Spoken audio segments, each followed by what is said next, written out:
Evening పిల్లలు, అందరూ బాగున్నారా? అవును పిల్లలు, మీరందరూ చక్కగా స్కూల్స్ కి వెళ్తున్నారా? బాగా చదువుకుంటున్నారా పిల్లలు? అంతేకాదు, వెదర్ అది సరిగ్గా ఉండట్లేదు కదా, కనుక మీరందరూ తగిన జాగ్రత్తలు తీసుకోవాలి. ఓకేనా? మీ పేరెంట్స్ మాట వినండి పిల్లలు.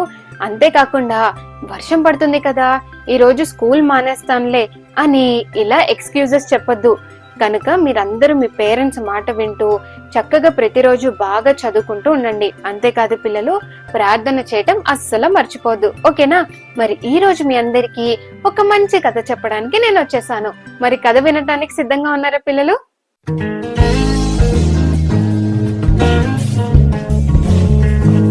అనగనగా ఒక రాజకుమారుడు ఉండేవాడు. అతడికి పురుగులన్నా, చీమలన్నా, చిన్న చిన్న కీటకాలన్నా అస్సలు నచ్చేది కాదు. దాంతో ప్రతిసారి వాటిని చూసినప్పుడు బాగా తిట్టుకుంటూ సొనుక్కుంటూ ఉండేవాడు. అంతేకాదు, దేవుణ్ణి కూడా దూషించేవాడు పిల్లలు. ఏమనంటే, అసలు దేవుడు వీటిని ఎందుకు చేశాడు?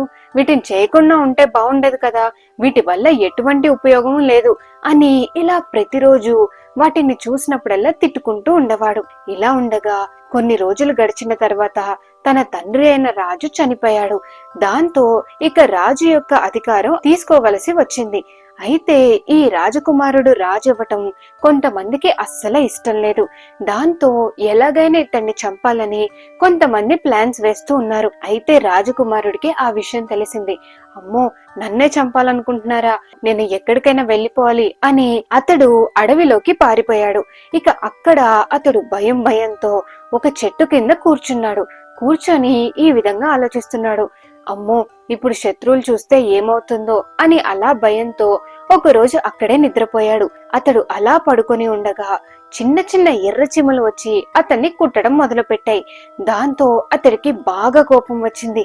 ఇక అతడు చాలా చిరాకుతో వాటిని బాగా తిట్టి అటు ఇటు చూస్తూ ఉండగా దూరం నుండి శత్రువులు తన వైపు రావటం చూశాడు.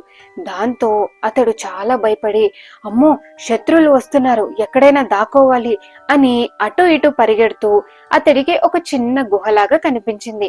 ఇక వెంటనే అతడు ఆ చిన్న గుహలోకి దూరాడు.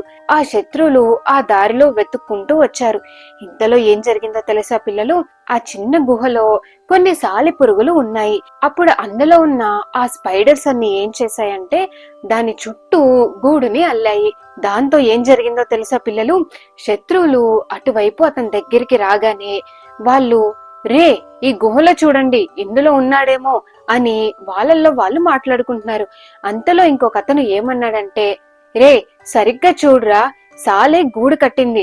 ఒకవేళ అతడే గనక ఈ గుహలో దూరి ఉంటే అదంతా చెరిగిపోయేది కదా, కానీ అలా చెరగలేదు, అంటే ఇటువైపు వెళ్ళలేదన్నమాట అని వాళ్ళందరూ వేరే దారిలో వెళ్ళిపోయారు.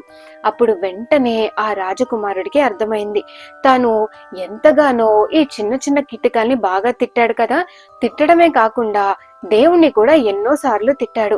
అందుకని అతడు తన తప్పుని తెలుసుకొని వెంటనే అక్కడే దేవునికి క్షమాపణ వేడుకుంటూ అతడు మోకరిల్లి ప్రార్థించాడు.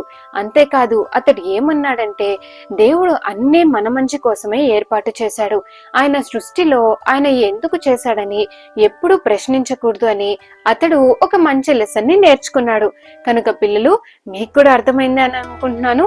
చాలా సార్లు మనం కూడా మన ప్రకృతిలో ఉన్న అనేకమైనవి చూసి ఇవి ఎందుకున్నాయి, ఇలా ఉండకపోతే బాగుండేది కదా అని వాతావరణం బాగోనప్పుడు లేదా ఏదైనా చూసినప్పుడు ఎప్పుడు తిట్టుకుంటూ ఉంటాము. కానీ పిల్లలు, దేవుడు అన్నిటినీ మంచి కోసమే చేశాడు. అంతేకాదు, ఆయన సృష్టిలో అన్ని ఆయన చిత్తము చొప్పున జరిగించుచున్నవి.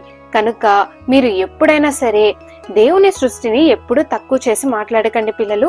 అంతేకాదు, ఎప్పుడు దేవుణ్ణి కూడా దూషించొద్దు. ఓకేనా? దేవుడు చేసిన అన్నిటిని బట్టి కృతజ్ఞత కలిగి ఉండండి. అప్పుడు మీరందరూ దేవునికి ఇష్టమైన వారిగా ఉంటారు. ఓకేనా పిల్లలు? సరే, అయితే వచ్చే వారం ఇంకో కథతో మళ్ళీ మనం సంతోషంగా కలుద్దాం. బాయ్ పిల్లలు.